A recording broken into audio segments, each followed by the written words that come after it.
Now it's time for the incredible, the fabulous, the very handsome Peter Range. Good morning, Peter. Hey, Peter. Well, thanks for calling me handsome. I really appreciate that. It's just something that occurs to me whenever I think you're just a well-presented man. Appreciate you. And, of course, a superhero in the pro-life movement. Oh, amen to that. Yes. Well, thanks, guys. And pray that's, a lot of that has to do with my wife. She helps dress me in the morning. So very appreciative about that. Tell her kudos. She does a nice job. Yeah, no, thanks. But actually, if you keep my wife in prayer, she was in the hospital this weekend. Oh, no. We're pregnant with number 5. Super excited for that. But having some heart issues, it's really hard to live with me. And so I took her into the hospital. But no, keep her in prayer. And it just points the importance of family. And, we ended last week's segment talking about, Pat asked me, what is the solution to kind of building a culture of life? And it really is the family. And so I want to talk about this morning. But before I get that, I just want to mention real quick, the Ethics and Public Policy Center, they just released a new report yesterday, really interesting, that the serious adverse event effects of taking the abortion pill, it's at least 22 times as high as the summary figure reported on the drug label. So 22 times over what's reported on the drug label, women are having adverse effects. So every 1 in 10 women experience sepsis, infection, hemorrhaging, or another serious adverse effect within 45 days following a mifepristone abortion. Now, this has been under wraps. Nobody's been talking about it, but they've looked at insurance data, and by looking at insurance data, that's how they came up with these numbers, because people are reporting these adverse effects. So this is huge, and it should require the FDA to take another look at putting back in place the protocols to ensure that physician responsibility for women here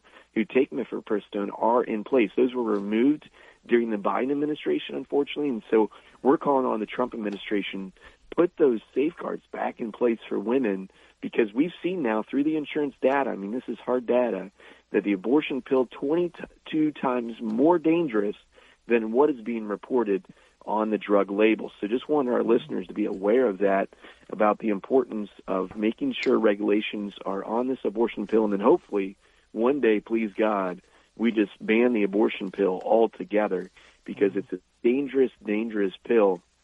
It's meant to kill babies, and obviously every 1 in 10 women who take that are also being harmed by mifepristone. So, yeah, I mean, to your point, that's on top of the 100% fatality rate for the unborn child, but still 11% of women taking it are suffering themselves from serious adverse effects, not minor issues. That's right. I mean, the other side is often crying, oh, we're all for women's health, so on and so forth. Well, this isn't good for women. And as you mentioned, it's obviously not good for preborn women, because every preborn woman that comes in contact with this is killed. So we want to make sure that we protect as many babies as possible, and we say yes to life. So speaking of saying yes to life, guys, if we're going to rebuild a culture of life, it starts in private families.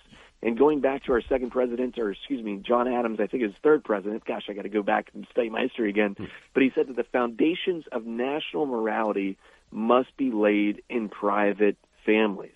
And so we're entering into, I think, a very interesting phase in human history. I'm not going to say, look, it's the end of times. However, Sister Lucia said the final battle, it's going to be over marriage and the family. And when you look at culturally what's going on, I mean, we've literally redefined what marriage is in our culture and society today. But marriage is so incredibly important. The Bible begins with marriage in Genesis chapter 2, and they became one flesh. God desires marriage with us, Hosea chapter 2:19, and I will take you as my wife forever. And the Bible ends with marriage. For the marriage of the Lamb has come, Revelations 19:7. So it should come as no surprise that there is a big battle for marriage and the family in our state and our country today. And so I wanted to look at, just start us off, kick us off with this conversation, because this isn't something that we can do in just 8 minutes. We'll talk about this for the next couple months here. But we just released a report at the Center for Christian Virtue called Hope and a Future. And in the Hope and a Future report, we partnered with Brad Wilcox, great Catholic guy from the University of Virginia, and he also works for the Institute for Family Studies. And we said, Brad, can you look at the state of family in Ohio for us? Because we believe, as St. John Paul II said, that the future of humanity passes by the way of the family. So he said, sure, he took about 8-9 months digging into all the data across the state of Ohio, and this is some of the highlights of what he found. 42% of Ohio children are born to unmarried parents. Oh, my goodness. 42%, 4 out of 10 kids without their dad in the household. Now, some people might say, well, you know, what's the big deal with that?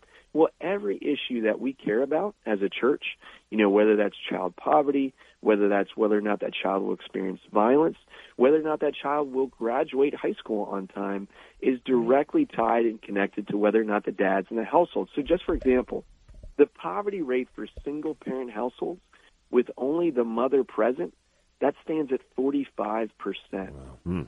Now, compare that to the poverty rate for a family with both married parents that are in the household, it's just 7%. Oh, wow. So all the issues that come with poverty, all the issues that come with violence, all that is directly connected. There's direct correlation between whether or not the dad is just simply in the household.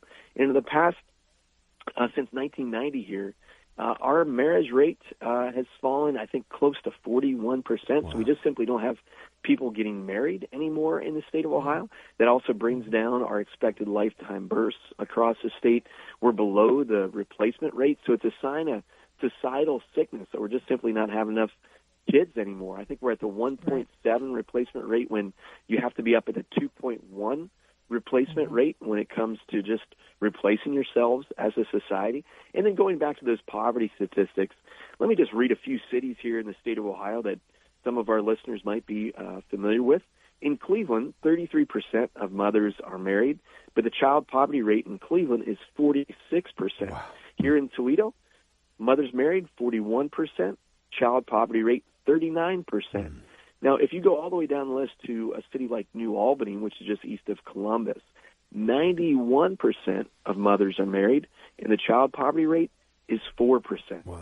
So you can see as the percentage of mothers increase in a particular city, whether that's Mansfield, Ohio, or Springfield, or Dublin, wherever it might be, then the child poverty rate directly decreases. So, folks, we're going to talk about the importance of family and building the culture of life in the weeks and months to come. But today, go home and love the hell out of your family, because we need families to be strong and stable for a good and healthy society.